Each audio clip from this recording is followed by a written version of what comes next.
This is Jay Calderon with a couple of quick recaps here of sort of the three biggest fights of the evening here on Saturday, August 14th, sort of all in one for you. First, we head out to Frisco, Texas, where we had VERGIL Ortiz stop a very tough, a very gained Mean Machine Kalavas in the 9th frame. Sort of breaking down the fight here, we had both fighters feel each other out in the opening frame, but the action picked up in the second. As a matter of fact, Kalavas stunned Ortiz badly and nearly dropped him. In my opinion, probably did drop him, but in either event, you had the Mexican-American star in the making, Ortiz, hurt pretty badly and looking to survive the rest of the frame.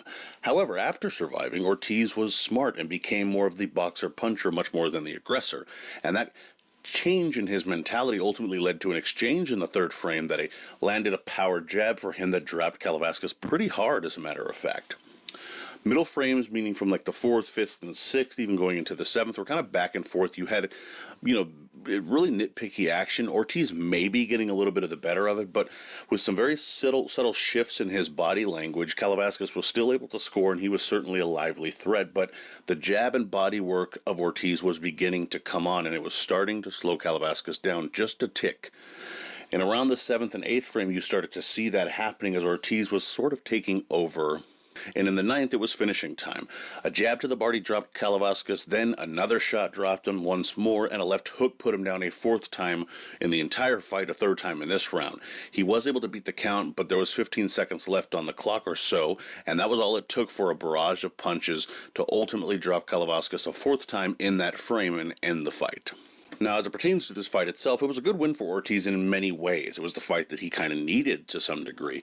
He's kind of become, from a guy who I think at his best is a boxer-puncher, who has a killer instinct attached to him, a guy who's just looking to go out for the kill, and that, I think, limits his skill set to some degree. When he's able to actually be more efficient with the jab, kind of use that power jab, go to the body, go to the, land his hooks and set his stuff up a lot more. He's a much better fighter, in my opinion. He's actually a better fighter to watch, in my opinion, because he looks a lot less messy. He kind of did that a little bit in his previous fight with Maurice Hooker as well, where he just rushed his work. He's almost becoming, and I don't mean this in a bad way, because he is certainly a grounded, level-headed fighter, but he's becoming a little bit of a victim of his own hype, where he's just trying to be this, 18-0 now with 18 knockouts fighter that needs to stop everyone all the time, and that's just not the case. You have to be able to have versatility, because otherwise you're going to run into guys who are well-schooled, that have quick hands, quick feet, like a Kalavas, who's going to be able to land some shots that are going to leave you in trouble if you're going to consistently come in like that. And I think this shows him what it's like at the top. Again, these guys do not let you get away without paying for mistakes. That happened in the Hooker fight, that happened in this fight. You have to be able to take your foot off the gas a little bit and kind of idle in those fights and let yourself get to that point in the track, so to speak, where you can actually take off again. But you have to let that come naturally. Now, as it pertains to what might become a topic here is whether or not he has a good chin. I would not really question that. Kalavas has decent pop in his hand. Terence Crawford is a previous opponent, and he is actually able to drop the American in their fight, although it wasn't ruled a drop in that fight either. In any event, he has good power, and many fighters from the past have been dropped in earlier fights. We just didn't always see those fights because they weren't always televised. That happened to Trinidad, that happened to Miguel Cotto, that happened to Oscar de la Hoya. Plenty of fighters have hit the deck and been hurt in fights before as they're coming up. That typically happens when you're a good fighter that's looking to do things in the ring and you happen to get hit when you're stepping up in contests. Just the way it works. In any event, good win for Ortiz, and it's going to be interesting seeing where he's going to go from here. There's kind of talks of the Terence Crawfords of the world and things of that nature. I'm not necessarily sure he needs to go that route just yet. If he's interested in it and thinks he can compete, that's great. But again, I'm starting to see he's just trending in a direction of being a little too offensive-minded all the time. And unless he's able to fix that, it's going to come up, at the worst time in his career when he's stepping up in such a huge way. And I just don't think that's going to spell good news for him. In any event, like I said, good win for him. Next, we had the bantamweight title clash between titleist John Riel Casimero and gold medalist Guillermo Rigondia, with the champion pulling off a split decision defense of the gold. While the Dignity Health Sports Park is known for action, this was a Rigondeaux fight, so no. In almost any round, you could pick either man as very little happened in the way of offense. Rigo continued to back away and Casimiro continued to chase. Literally less than a handful of punches separated their landed shot differential by the end of the fight. Neither fighter had a round in which they landed double digits shots.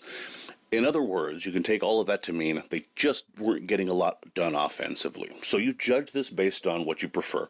Some prefer the pot shot defensive counters of Regandia or the forward activity of Casimero. In the end, the judges preferred the latter. Scores were 115, 113 for Rigo, but then 116, 112 for Casimero, 117, 111 for Casimero as well, ultimately giving him the split decision victory. Starting off with my takeaways here, the first one, I never want to see that fight again. Second one, Rigo's plan almost worked, and I have to credit him for his movement for what that's worth, but he kind of had been fighting in his most recent fights as a little more of an action fighter, almost kind of attempting to lure other guys into maybe thinking he had to settle down more and fight because he just wasn't able to move as much, or that he was willing to do that in order to get some of the bigger fights. And then in the moment he gets that bigger fight against Casimero, he reverts exactly back to the guy he thinks gives him the best chance of winning big fights, taking the least amount of damage possible. And it almost worked. The problem is, and I tweeted about this during the fight, who's going to want to reward someone for doing that in big fights when you don't have the backing of a big promoter, when you're not selling tickets, when you're not even really particularly apologetic about the style, you're very happy to continue to do it. It's just not something judges tend to reward. It's not fair. I'm not saying that's the way it should be. The winner should be the winner. But ultimately, when you give them this little action, you're asking them to pick between a 2 out of 10 and a 3 out of 10. And if the 3 out of 10 is giving them attitude, they might want to go with the 2 out of 10. And I'm not even saying either was higher or better in this, philosophical breakdown I'm having there. It's inconsequential, though. You just don't give people a lot to root for or to want to pull for when you have this negative fighting style and just blatant and blunt and rubbing it in people's faces. It's just not a great career move. And it's going to be difficult to see how he's going to move forward and continue to try and get away with fighting that way because, with all due respect, who wants to trouble themselves with this kind of fight? It's going to be boring. It won't sell. You know that even if he builds himself up to try and fight more, on the front foot in your fight, if he thinks that you're too much of a threat, that's not going to happen. And it's just going to make, even if you win, it's going to make you look ordinary. Even Lomachenko, who was the only man to ever stop him and who was a bigger man and was a skilled fighter himself, and their fight, was certainly in favor of Lomachenko, who, was a naturally bigger man. Ultimately, you look at that fight, and even Lomachenko, quite frankly, while he clearly won the fight, just looked like an average fighter because he's fighting someone who is just so negative. For Casimiro, I think to his credit, he did what he had to do, I suppose. But some of this has to go with him in terms of the blame because, quite frankly, he just wasn't cutting off the ring well, and he just wasn't committed to putting forth enough effort to slow down a 40-year-old fighter and make him look 40. He just followed, barely threw any shots, and as a result of that, made a fight much closer than it needed to be. In any event, a fight that we should all just gather up all the recordings of and burn and move on.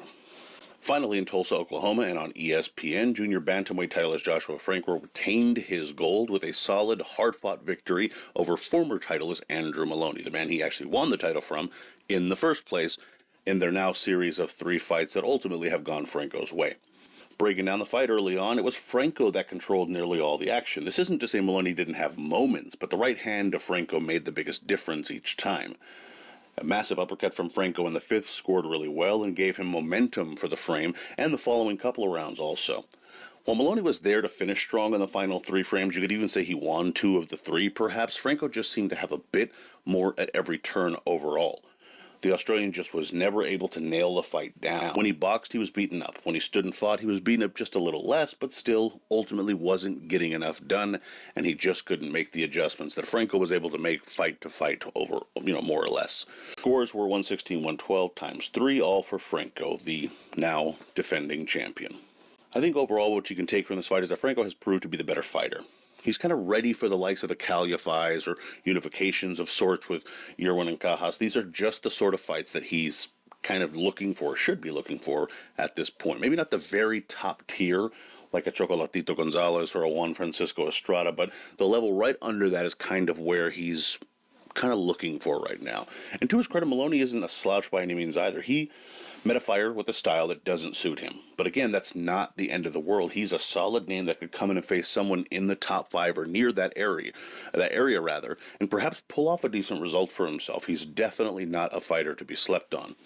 You do have to kind of feel for the Australian as well, because he loses his title to a guy in a fight that he actually was competitive in.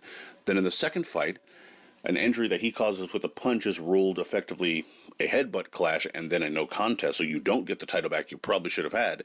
Then that gives your now lifelong foe rather, 2 fights to really kind of study you and come back and put on probably the best performance of his life, and now you really have nothing even to complain about. It's just a tough spot for Maloney to be in. Of course, such as boxing, that's the way it works, but certainly got a feel for the young man who's really been nothing but class throughout the 3 fights, to be perfectly fair. And if I'm Maloney, at this point, I'm 100% done with Franco. Want nothing to do with him. Don't want to fight him again. Don't want to talk to him. Don't want to follow him on Twitter. I have nothing to say to him anymore. We can kind of go our separate ways and just, try to map out our careers that way. In any event, let me know what you guys thought of the 3 fights. What was your favorite fight of the night? And tell me why it wasn't Casimiro versus Rigondeaux. I'd love to hear all your thoughts and kind of just what you felt on the cards themselves. Please be sure to like, comment, share, subscribe, and follow on Twitter at jcalderon_JOB. You can email me at junboxing@gmail.com. Please be sure to visit junboxing.com for schedule results, rankings, betting odds, all that good stuff. And as always, until next time.